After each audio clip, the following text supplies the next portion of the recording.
Flatland of Magic, a novel of God's Legion, by J.T. Dowdy. Chapter 2. Why do some people obey the law, and others do not? This question has vexed scholars and lawmakers since the beginning of time, as there are many competing theories. Some argue violence and ignorance is genetic, and there is some truth to that statement, just as there is truth in the opposite. Some claim religious commandments, while others yet do so simply to be left alone. But we all know the real reason why people obey the law of any given land. Fear. Fear of punishment, whether it be corporal or the loss of privileges, drives all societies. We of the Legion just execute the violent, and those who prove themselves incapable of integrating and functioning in a civil society. And so, the fear of our laws is a swift judgment overseen by my hand-picked representatives who are not above my judgment themselves. Some of my children opted for a more dramatic and long-lasting series of examples. By that I mean perpetual incarceration, forced labor, or the truly horrific punishment of being a walking advertisement of your criminality. Excerpt from The Glue Which Binds a Civil Society, written by Legate Richard Smythe, Chief of Police for the Legion Capital on Harlock. Lucifer was sitting on a chair in the main hangar bay of his ship, reading the book he had just bought to make sure there were no discrepancies from the original, which could have been a hidden message. He was halfway through when Morana extruded her metallic avatar from the deck plating, with her hands thrust in her lab coat pockets. The woman and her people had long ago downloaded their consciousnesses into great digital paradises, which soon became their prisons as their physical bodies faded to dust. Morana was a painfully thin woman with a pinched face who never made a more flesh and blood appearance for her new body, choosing a practical utilitarian metal one. She wore the lab coat of her ancient profession of a scientist, and she had a smoke-scarred, gravely voice from surviving on coffee and cigarettes for too long. "Do you really have to read that here?" she asked. Lucifer nodded as he turned a page. He even had his feet kicked out and crossed as if he planned on being still for the long haul. "Someone stole my chair," he said, meaning one of the observation rooms with large windows, which looked out to the stellar backgrounds, was being used for the weekly church service. There was a beautiful nearby nebula, which looked like great pillars, or fingers of a hand reaching through the gases, which refracted light. As the topic of the sermon was on what constituted a wonder, the ship's pastor had requisitioned the room to make his point, since the mile-long ship was in the perfect position to let the compartment's armored window set the perfect backdrop. "The chief engineer is complaining you are blocking his men from working." "They can go around me." The ancient creator had materialized a chair out of thin air in the precise spot he stepped off of his gremlin gunship from. The maintenance crews were working more carefully than they normally would have, so as to not disturb the leader of their nation. Morana glared at the Legion Master, then gave up, as she had more important things to worry about. She had promised her chief engineer she would talk with the so-called old man, and she had. "Are there any changes from the original?" "No," Lucifer replied, "and that does surprise me. As far as I can tell, this is the original book of Bauban Sith." "You're really going to make me take us there, aren't you?" Lucifer looked up to meet the serious face of the metal woman who never blinked. "Why do you hate Mab's verse so much? Besides the obvious differences, it is not all that bad. It works, doesn't it?" Morana withdrew her arms from the pockets of her lab coat to fold them across her non-existent chest. "That place is an abomination to science and all that is right in creation, and your explanation to Eamon down at the auction house was blatantly false." Morana was also infinitely nosy and listened in on every conversation she could, whether it concerned her or not. She could not help it, since she thought at light speed, given her current condition. Besides, what use will a spaceship be in a verse that has no space? It has a Z-axis and therefore space, Lucifer mumbled sheepishly, trying to keep the grin from his face. Mab had made her universe like how some of the individuals who live on the net claim things are, even though spaceships and star travel are so common as to be mundane. She made her verse flat in three-dimensional space. Instead of planets orbiting stars, there were land masses on oceans or separated by titanic ice walls and mountain ranges. She had created a universe some on the net would call a flatland. There was no impenetrable dome over the land, since there was simply breathable air where it needed to be. There were also no stars in the night sky, since the conditions for stellar bodies did not exist.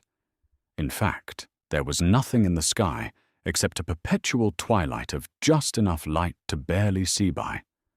What provided the illumination, no one but God and Mab knew. Most mortals who found their way there called it a universe, made up of monsters, due to the myriad of inhabitants. To the Creator who had made it, the weird universe was the most perfect and natural thing since sliced bread. Lucifer added lamely, "Technically there is an atmosphere, and you do fly in such places." Marana leaned forward to place her hands on the large being's shoulders and look him in the eyes. How in the hell does a place that does not have celestial bodies, and the rules that govern them, have mass for gravity to work? She pressed the issue as she pushed her face closer to his. In this stupid hypothetical experiment, this flat landmass is also not moving through space at ever-increasing speeds to generate said gravity. Even if it were, the exponential energy this idiocy would require would eventually run into speed of light constraints, and thus no acceleration for gravity. Never mind, there is light without a star fusing hydrogen and helium, if those elements even exist, because we all know such things are just suggestions after all. Or... The Legion Master gently blew at the metal woman's face to get her to back up. "It is not my verse, Marana, and I told her it was a bad idea. I do not know why she made rules to make such a convoluted thing stable, but whatever reason she had, you must admit it does work. You can drop us off and leave if you want." Marana sighed, crossing her arms to glower. "I will put up with it if you need me." Lucifer thought about it for a moment before he shook his head. The scientist who became easily bored who drove a warship might not be the best individual to take to a place where the normal laws of physics were broken before breakfast. "No, if I need you, I will call you. In fact, I'll just move whoever wants to come with me through the webway, so you don't have to go there." "Thank you," the woman replied, relieved. "I'm sorry, but I feel unclean every time I displace to that idiocy, because I try to figure out how the math works, and can't. I mean, really. How in the hell do my agrav drives work when there is nothing to push off against? You explain that to me, old man, because such math requires psychedelic drugs, which do not have an effect on this metal body of mine. Like, how does fire burn when an oxygen atom has the protons of uranium? I should be clapping my hands and exploding, but oh no, that makes normal sound waves because reasons." The Legion Master stood up while closing the book as the chair he was sitting on winked out of existence. "Don't worry, I'll handle those rogue protons for you. If you could let Eamon, Delia, and Francesca know to meet me here so we can leave." "Of course. Do you want Eamon's burn with you as well?" Marana meant the standard 10-man unit which made up a contubernium. "Do you think we will need the rest of them?" The metal woman shrugged and said, "Better safe than sorry. If you want, I will place Century Zero on alert status and have aerospace assets in their tubes for when you inevitably need us to come in and make a power statement." Lucifer flashed a wolfish grin as he thumped the large book against his left palm. "You know the men will want to test their railguns against fantasy magic. I mean, wouldn't you if you were in their shoes?" The scientist also grinned. "Math is the superior force, multiplier over superstitious mumbo-jumbo." The Legion Master let out a laugh so loud it echoed around the cavernous hangar. "And yet," he tried to say, but was forced back into a fit of giggles.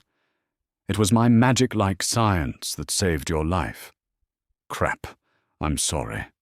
I should not have said that." Marana waved one of her hands. "It's okay, just... You owe me a date to the science exposition on Mismar 4 in 7 months for that." The ancient creator groaned inwardly at his punishment. The yearly science exposition was where people like Marana, mainly mortals, came from all over Legion territory and set up booths on what felt like 500,000 acres. The displays and trials conducted lasted for over a month. "Deal, and I will stay with you as you meander worse than I do." The metal woman snorted. "No one can move as slow as you do when browsing. One does their best, old girl. But I do want to stop by the Thorsfinnis College exhibit. It is supposed to be a good one this year." Marana called up the exposition syllabus only to frown. She opened her mouth, closed it, then sighed as she shook her head. "You want to watch them pour gum into a sugary drink. What possible science curiosity would that hold for you? They are going to make a 1,000,000-gallon explosion, because it is awesome. It's a third-grade science project. Look it up on the net." "Oh no," Lucifer argued, digging his heels in because he knew Marana would complain about being forced to watch something so simple. "You want me to go with you as you fondle exotic things made from quarks and other," he made air quotes as he grinned, "nerd stuff. I need one thing to be just simple man fun." Marana stormed away, grumbling and complaining with a lot of wild hand gestures.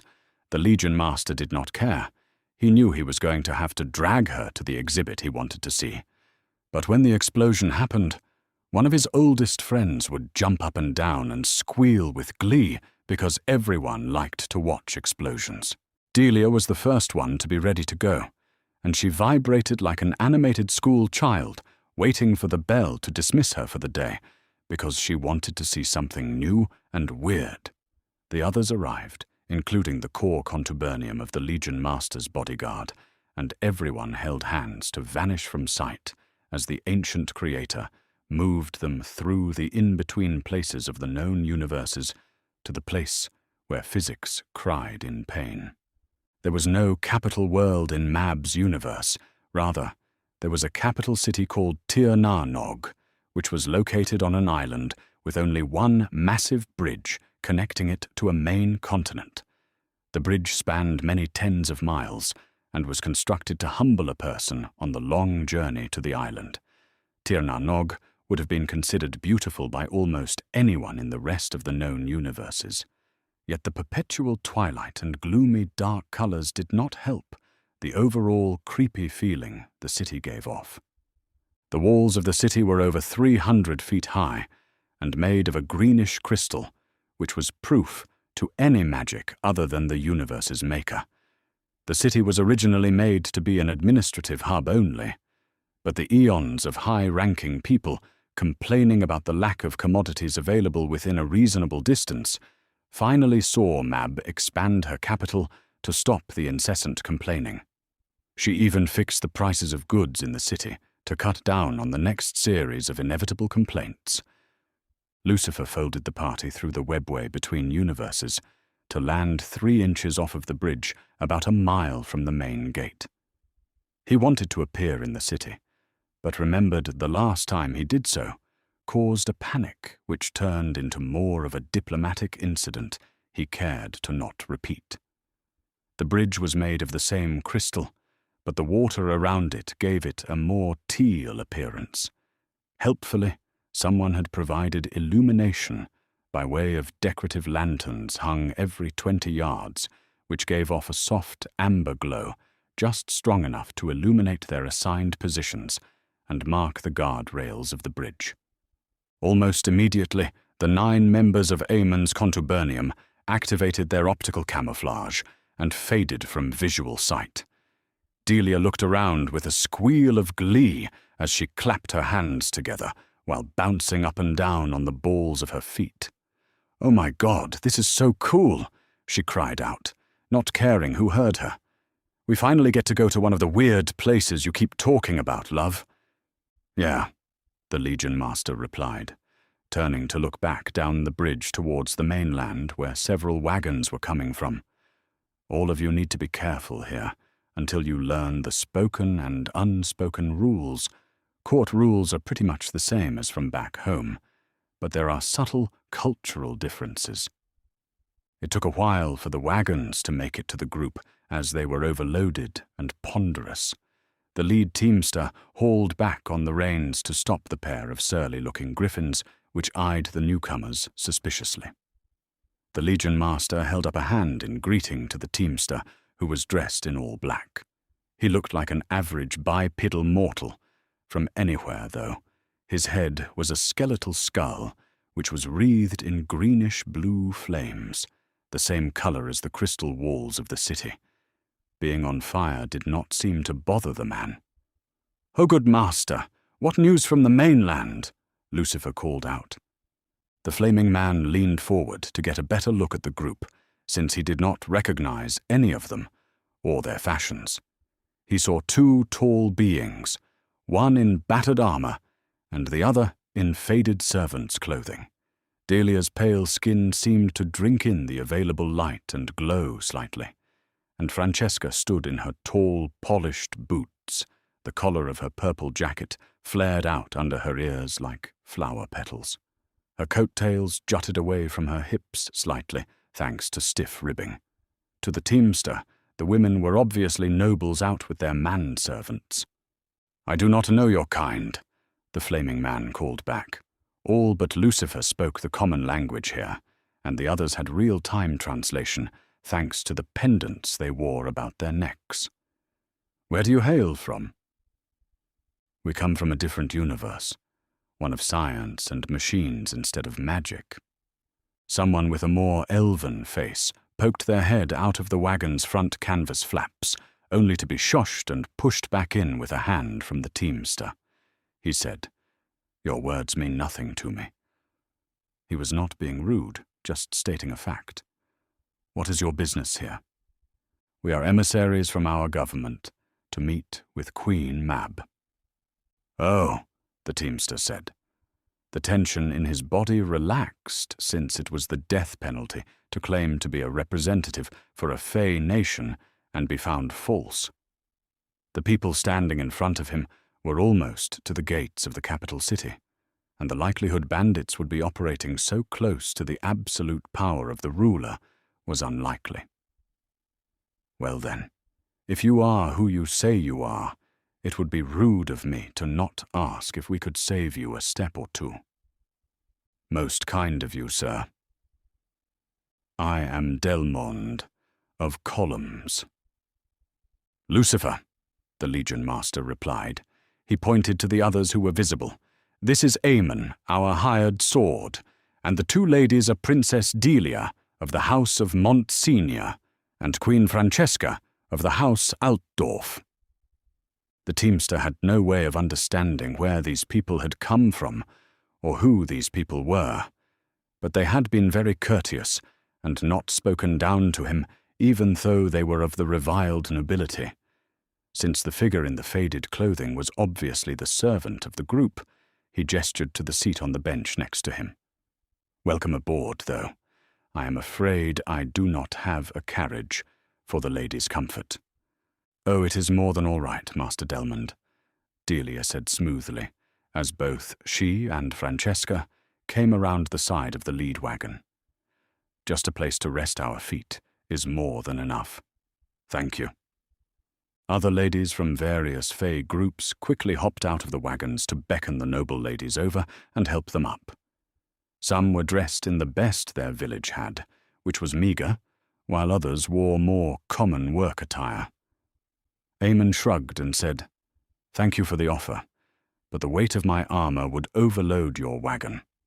I will walk beside you." "It's your feet which have to do the walking," the teamster grunted. He scooted over as the Legion Master finally took a step towards the wagon. As the Creator came level with the pair of griffins, the closest feathered beast turned its head to sniff the tall figure. Then it quickly lowered its head to where its beak was touching the green crystal of the bridge. The second griffin also sniffed the air, curious as to why its compatriot was showing submission. It quickly followed suit to also touch its beak to the bridge with an avian whimper. Without missing a beat, the teamster picked up a small loaded crossbow from the side of his seat to point it slightly to the right of the being who had cowed his notoriously ferocious griffins. They were tame for him, but they hated everyone else with a holy passion. "Sorry, man, but I think I need to know what you are to make Fluff and Toph do that."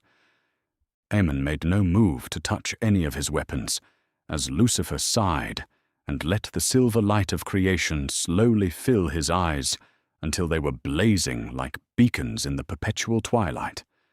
"I am a creator, Master Delman. I do not know if you know just what that is, but for sake of argument, let's just say I am very old and powerful, and let it go at that. I am on my way to meet with my sister Mab for an important meeting, and the ones around me are who I said they were."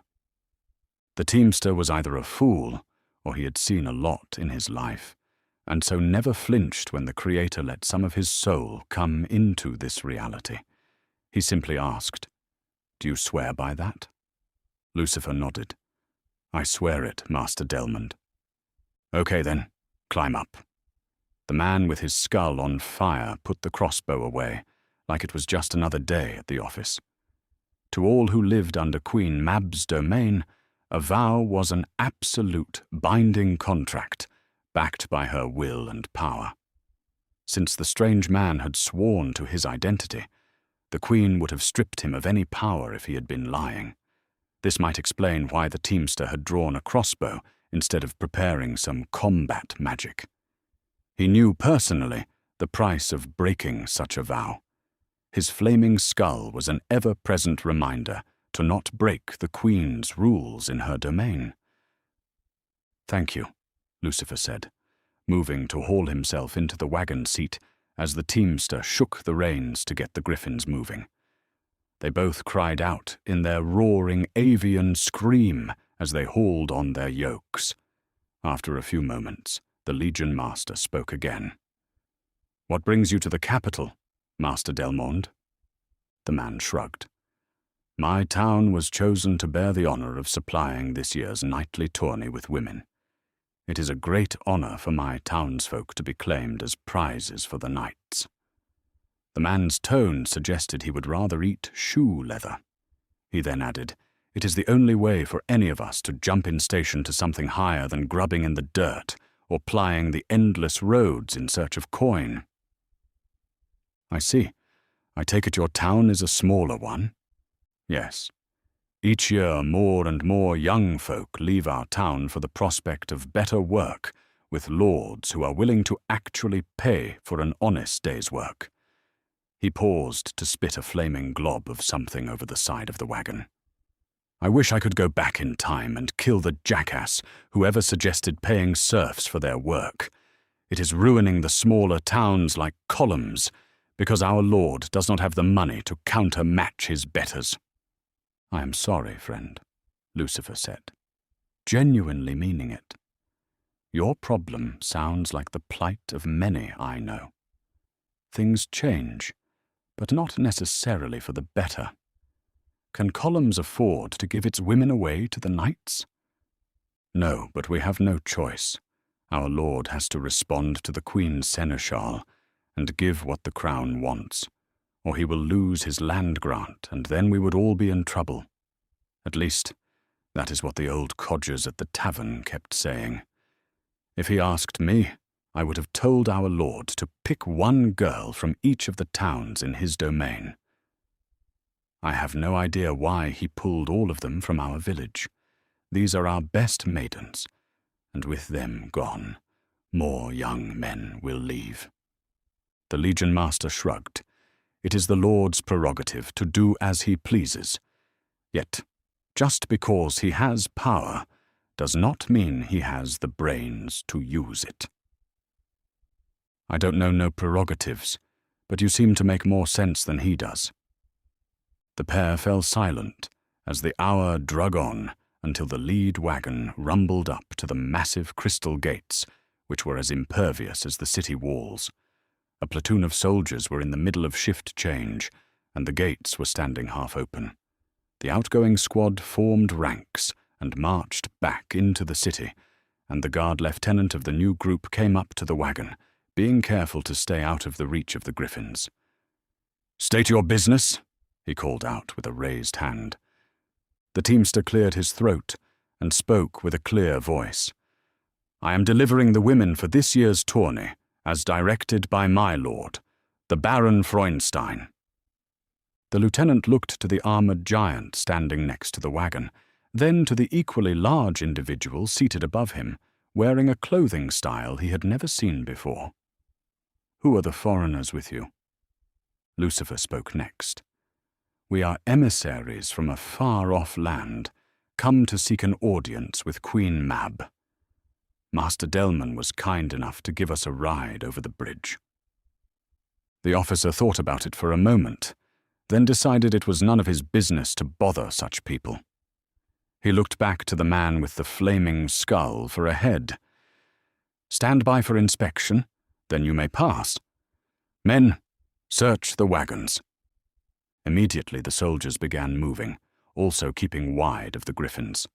Delia and Francesca decided to leave their ride and come stand next to Aemon.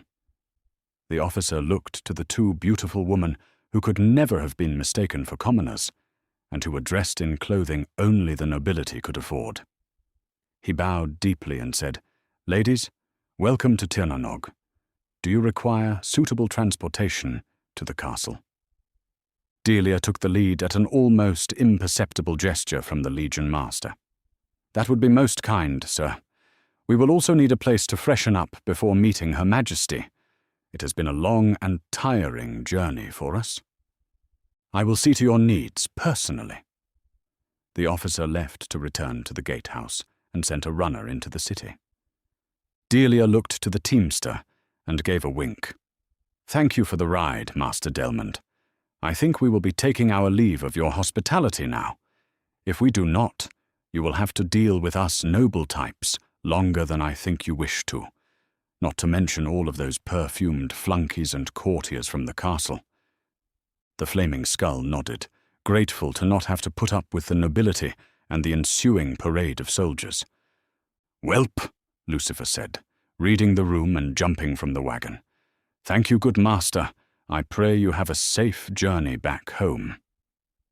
A soldier waved the lead wagon on as the only gates into the city of Tir na Nog opened wider to admit them. With a raised hand over a shoulder in farewell, the column of wagons rumbled into the city. Several of the common women opened the back curtain of the wagon to wave goodbye. A half-hour later, several carriages arrived at the gates, accompanied by several squads of soldiers in different armor, wearing pale, ghostly green livery. The lead officer of the new group walked up with the gate lieutenant to take his helmet off in front of the ladies. He was painfully skinny and had the pointed ears of the elven people. His teeth were pointed, but his manners were crisp and polite as he bowed as far as his armor would allow. He said, "I am Captain Aiken of Her Majesty's Royal Guard. I am having suitable quarters prepared for your comfort while you stay with us. If you would follow me, I have carriages to keep you out of the refuse of the streets." Delia nodded her head, in only the way a member of royalty could. "Thank you, Captain. It is refreshing to see a true gentleman on our travels. I am afraid our transportation broke down in the hinterlands." She waved her hand vaguely in a random direction. "And we were forced to walk all of this way." She ignored the kindness of the teamster, because it was expected a member of royalty would not admit that a commoner had served their purpose. "Do you have a suitable place, my lady in waiting, and I can clean up? Maybe a seamstress to repair these rags we are wearing?" The captain inclined his head. "Yes, milady. I have the owner of the Golden Sphinx getting rooms ready for you." Delia waved at the ragged-looking Legion master. "Oh, just tell my man here the details. He handles all the little things." The captain looked to the faded clothes of the tall man, then somehow looked down his nose to someone taller. "Sergeant," he called over his shoulder. A professional-looking man in the same gleaming armor with less embellishments came forward. "Sir, take the lady's servant and—" The captain looked to the equally tall angelic being in armor, which looked just as faded and dingy as the Legion master's clothing. "This man with you, and explain the rules of polite society here." "Sir," the sergeant said, standing straighter and clicking his boot heels together. He held out a hand towards the carriages and lowered his voice. "This way." Creator Lucifer and the angel Aemon did not miss a beat as they nodded and followed the sergeant, leaving the care of the ladies in the hands of the gentleman officer. After the two had walked out of earshot, the sergeant spoke to people of his station. "Have you ever been to our city before?" "A few times," Lucifer replied. "But that was a long time ago." "Oh, would you happen to know if Munson's Vintage Emporium is still in business? When I was here last, it was on 8th Street and 12th. I do not frequent the place, but I can send a runner to find out for you." "Would you please? My lady enjoys browsing new selections when she goes to new places." He tapped his finger on his chin as if in thought. "If you could have your man tell the owner an old friend is here to see him, and give him my description." The sergeant was clearly skeptical anyone would remember such a shabby person, but he called one of the men waiting by the carriages and told him word for word what he wanted him to say, and where the shopkeeper could find the individual if he recognized the description and wanted to find him. The carriage the two beings of spirit were escorted to was of a far lower quality than the one for the ladies. The vehicle groaned from the two beings' weight, especially the weight of the powered armor of the Centurion. Neither cared, as the carriages were government vehicles and not the livelihoods of the wagoners of columns. If they broke, Mab's money would be replacing them. The driver wanted to protest, as he heard the wood of his ride making odd groaning noises, but kept his mouth shut. Once the ladies had been assisted into their vehicle by the gentleman officer, the column moved out deeper into the city. Doing the job assigned to him, the sergeant began explaining rules and customs to the two beings of spirit. Aemon listened intently, and Lucifer was polite by not interrupting to ask questions he already knew the answers to as he looked out of the carriage's window. As the column was reaching an extravagant hotel, which looked to be the very definition of, "If you have to ask, you cannot afford it," Aemon mentally asked his boss, "Why are we doing this instead of just showing up to talk to your sister?" Angels and creators often referred to each other as brother and sister, in a form of camaraderie, as they were, in fact, not related in the biological way mortals were. Mab's people have very strict rules governing propriety, much like the people in Izanagi's verse. Since most everyone here is immortal, Mab enforces such rules to cut down on grudges and rivalries. It does not really work, but it ensures a person challenging another to a duel over honor does not do so spuriously. Keeps it easy in case it goes before a court of law, too. The angel made the mental equivalent of a grunt to say he understood, even if he found the idea stupid. Not the martial challenges, since the universe he came from had similar rules.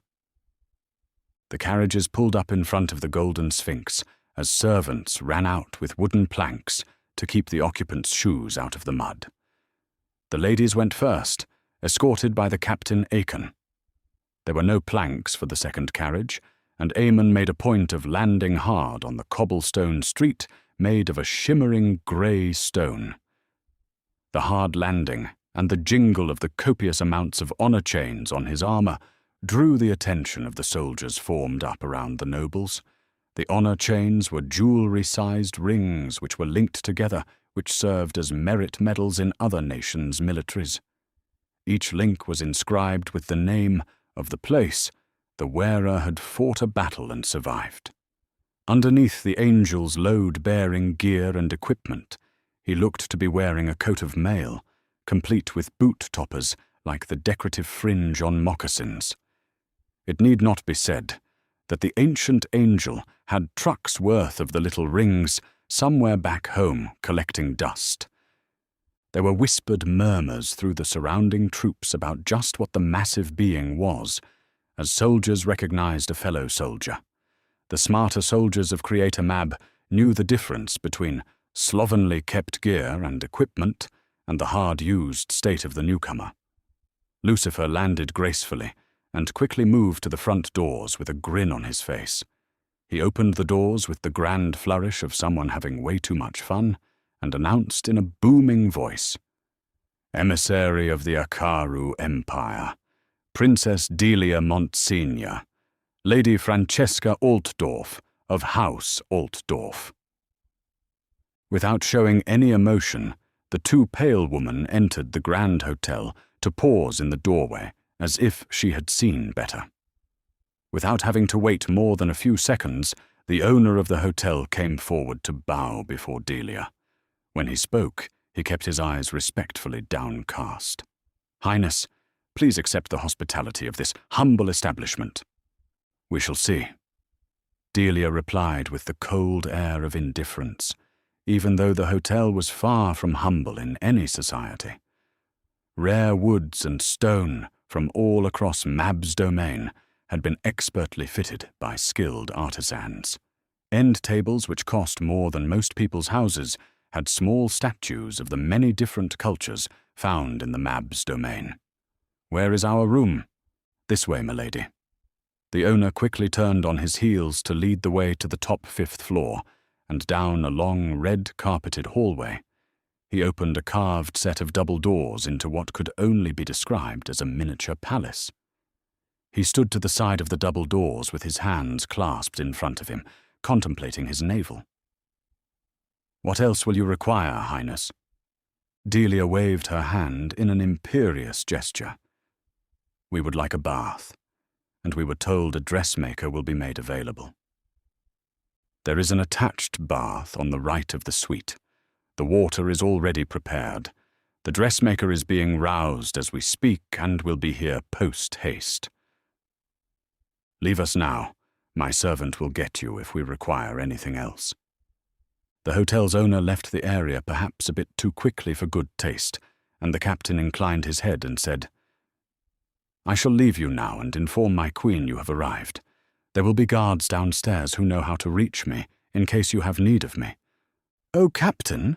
Delia asked, turning around. "Have you any rank, besides your military one, of course?" The noble inclined his head.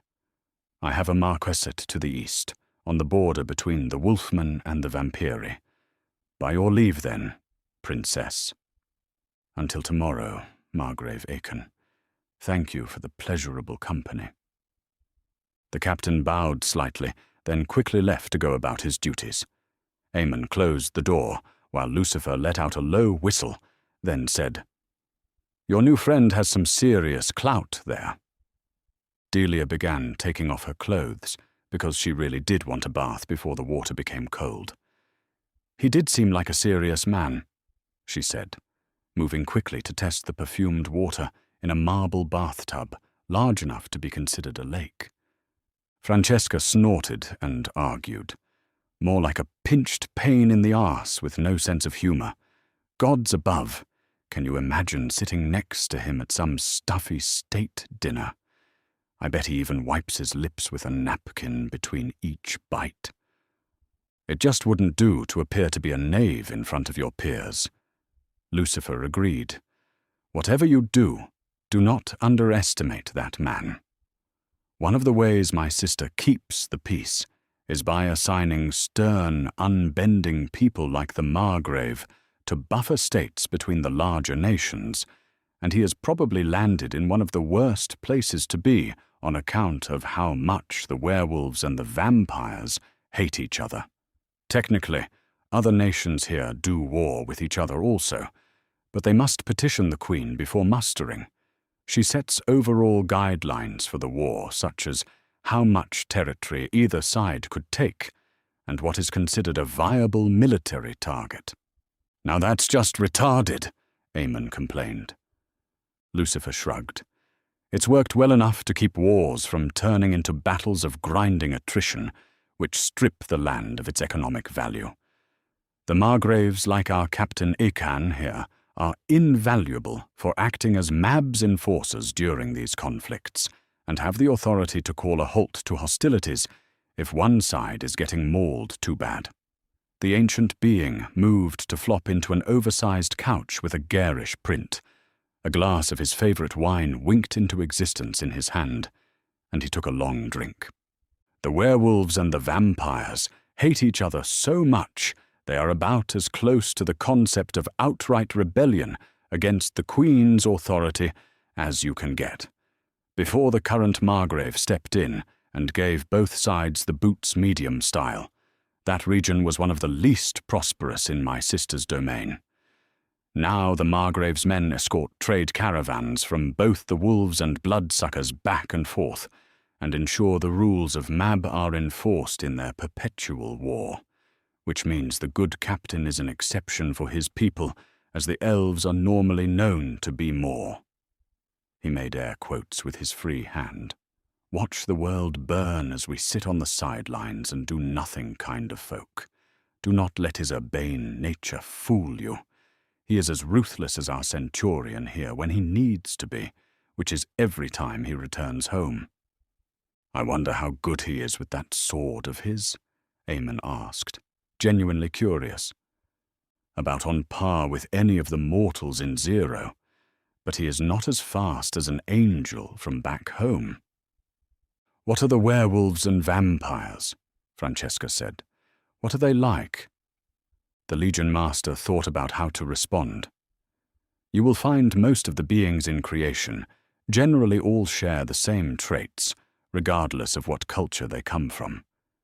Thanks to souls having multiple facets, and some people being able to see into other universes or dimensions, what cultures considers mythological beings are generally the same.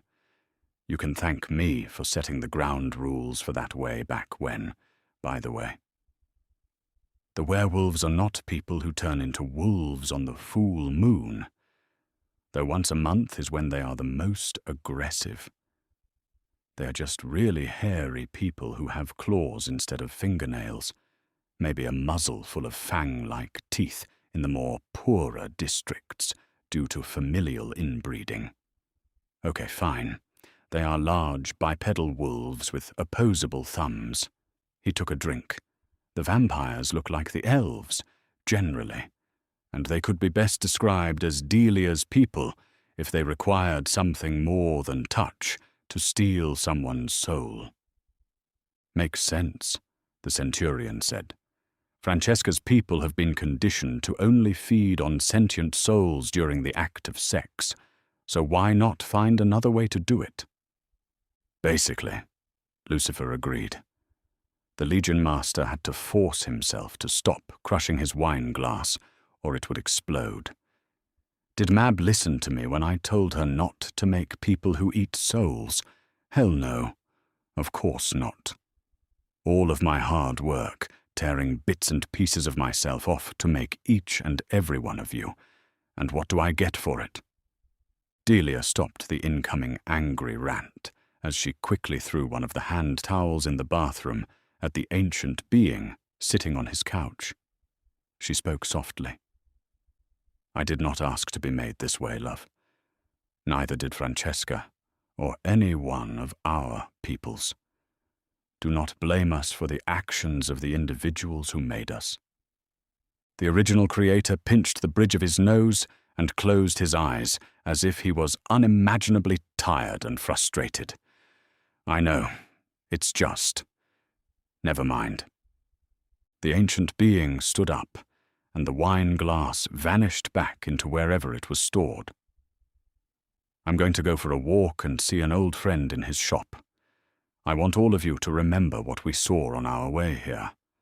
I do not think any of us will have these problems, as we are not bound by my sisters will like our friend with the flaming face, but it would be prudent to not take the risk of deception.